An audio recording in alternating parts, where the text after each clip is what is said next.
একদিনের কথা, একটি ছাত্র পরীক্ষার হলে বসেছে। প্রশ্নপত্র হাতে পেয়ে তার মাথা ঘুরে গেল। এত কঠিন প্রশ্ন, সে একটিও ঠিকমতো লিখতে পারছিল না। আতঙ্কে তার চোখে পানি চলে এলো। আসসালামু আলাইকুম। আমার আজকের গল্প নামাজের শক্তি। তো চলুন শোনা যাক বাকি গল্পটি।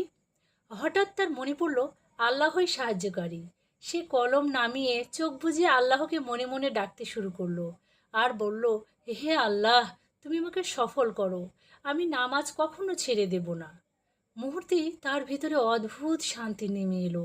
মাথায় নতুন নতুন চিন্তা আসতে লাগলো। সে ধৈর্য ধরে উত্তর লেখা শুরু করলো।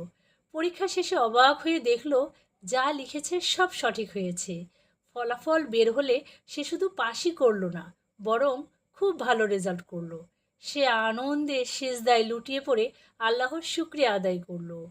এ গল্প থেকে আমরা শিখলাম, নামাজ শুধু ইবাদত নয়, নামাজ মানুষের অন্তরে শক্তি, শান্তি আর সাফল্যের পথ দেখায়। সবশেষে বলি, লাইক, কমেন্ট এবং সাবস্ক্রাইব করতে ভুলবেন না।